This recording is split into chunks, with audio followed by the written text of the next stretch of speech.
Snow White.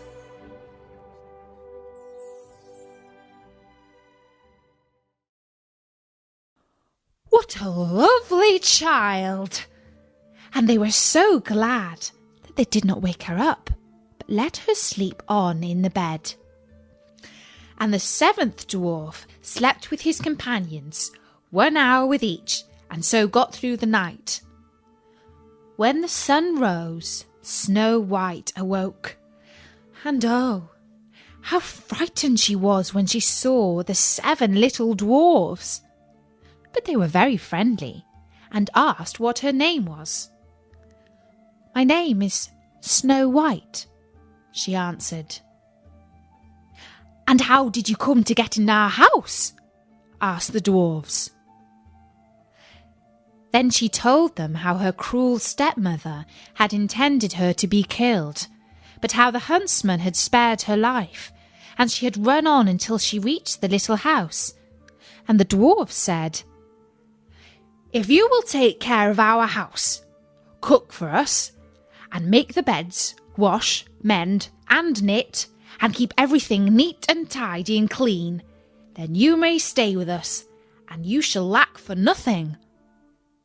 "Yes," answered Snow White, "with all my heart." And so she stayed.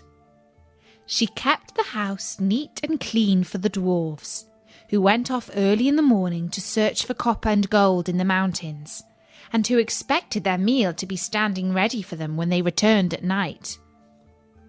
All day long Snow White was alone, and the good little dwarfs warned her to be careful to let no one into the house. "For," said they, "your stepmother will soon discover that you're living here."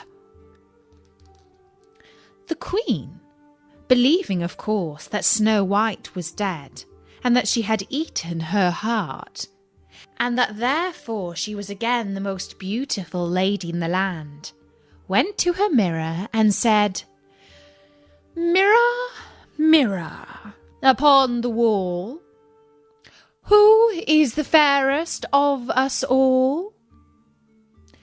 Then the mirror answered, "O Lady Queen, though fair ye be, Snow White is fairer far to see.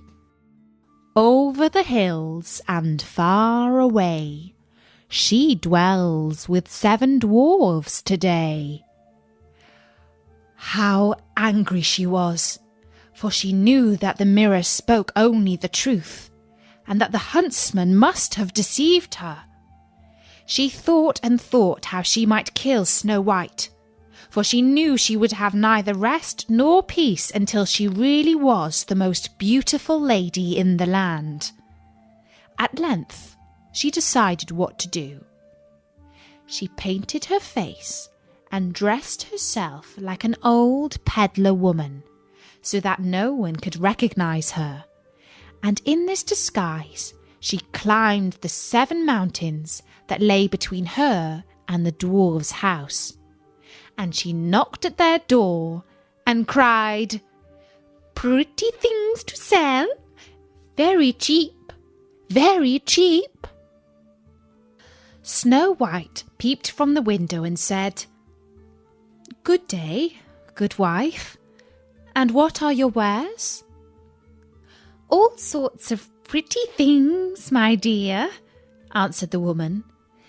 "Silk and laces of every colour."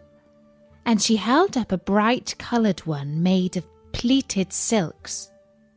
"Surely I might let this honest old woman come in," thought Snow White, and unbolted the door and bought the pretty lace. "Dear, dear, what a sight for sore eyes you are, child," said the old woman. "Come, let me lace you properly for once."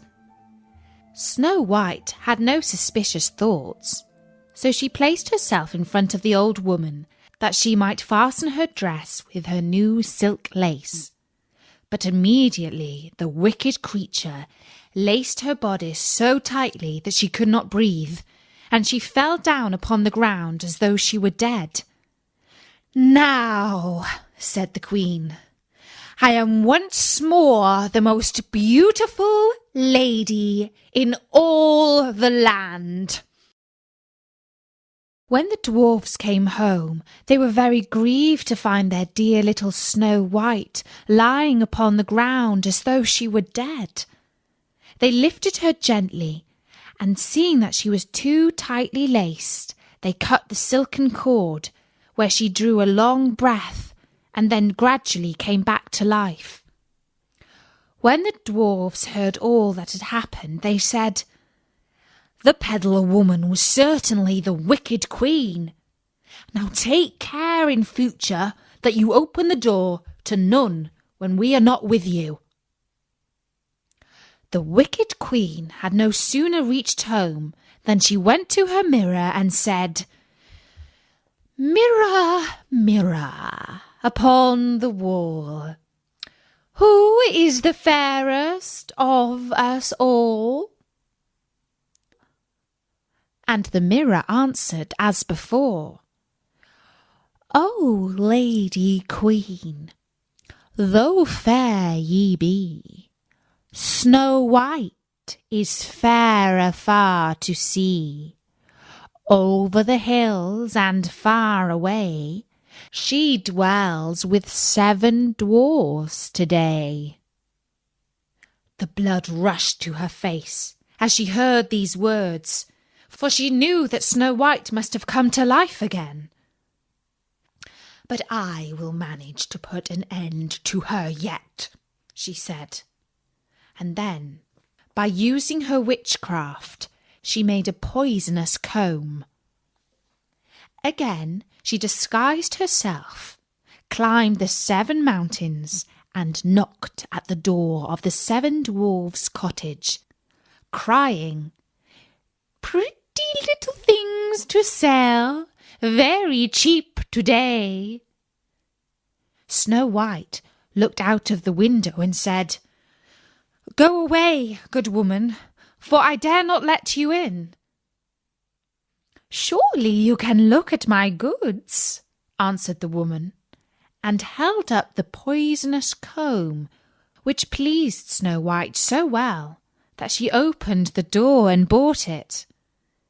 "Come, let me comb your hair in the newest way," said the woman, and the poor unsuspicious child let her have her way.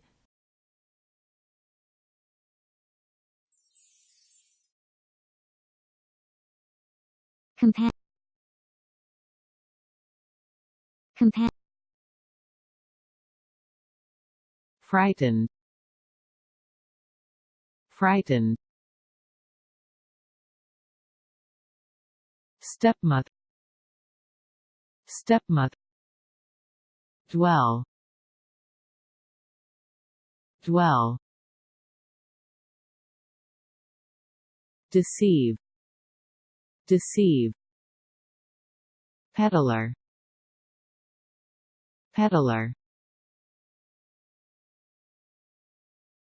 Disguise, disguise. Wear, wear.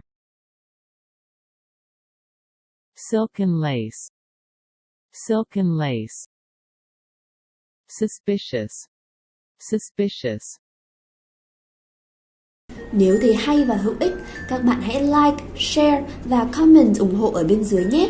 Để theo dõi nhiều bài học bổ ích khác, các bạn hãy subscribe kênh YouTube của Tobika Native nhé.